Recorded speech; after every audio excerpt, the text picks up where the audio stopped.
tapi saya cuma sewain saja sama tempat riba, lembaga ribawi. Saya tidak ikut-ikutan, saya tidak ikut dengan transaksi, cuma saya sewain saja. Bagaimana Ustaz hukumnya? Lalu saya tanya, Pak Haji saya bilang, kalau seandainya ruko itu, tempat itu disewakan untuk perzinahan, mau nggak? Oh enggak Ustaz. Karena bagi dia ini zina itu lebih berat. Orang lebih gampang memahami kalau zina, oh berarti bahaya nih, dosa besar. Padahal sebenarnya zina itu masih lebih kecil daripada riba.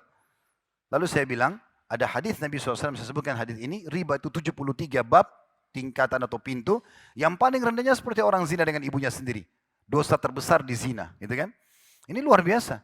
Dan ada hadis yang lain, 1 dirham riba, pendapatan terkecil dari riba itu, lebih berat, gitu kan? Daripada 36 kali berzina. Orang kalau zina dengan 36 pelacur, baru sama dosanya dengan mungkin 1.000 rupiah dari uang riba. Itu nggak main-main. Makanya nggak boleh sembarangan main riba. Sudah selesai. Rezeki sudah Allah tentukan, nggak usah ketakutan. Ya.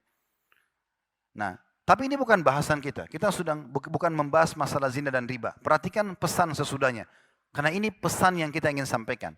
Apa kata Nabi SAW? Level terendahnya riba tadi itu, yang ke-73-nya yang paling rendah. Maksud saya, kalau kita urut dari 73 yang paling rendah ya. Kalau kita urut dari 1 sampai 73, 73 paling berat, maka kita anggap berarti nomor satunya. Tapi yang jelas, yang paling rendahnya dosa riba sama dengan tertingginya dosa riba. Dosa zina. Perhatikan lanjutannya. Apa kata Nabi SAW? Wa inna arbar riba irdur rajulul muslim.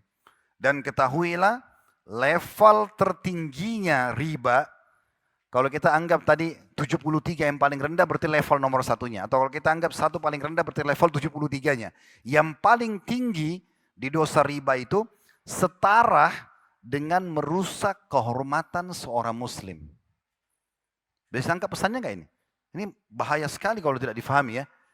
Berarti teman-teman sekalian, kita mengejek seorang muslim, menyebutkan aibnya, menjatuhkan dia, merendahkan dia, itu sama dengan level tertingginya riba.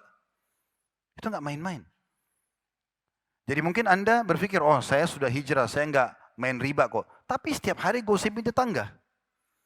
Setiap hari gosipin temannya. Itu lebih berat daripada riba, lebih berat daripada zina. Level tertingginya riba itu setara sama dengan merendahkan dan menghina seorang muslim. Coba bayangkan. Hadis ini luar biasa dahsyatnya gitu ya. Sehingga jangan pernah kita anggap remeh tentang masalah menjatuhkan orang lain.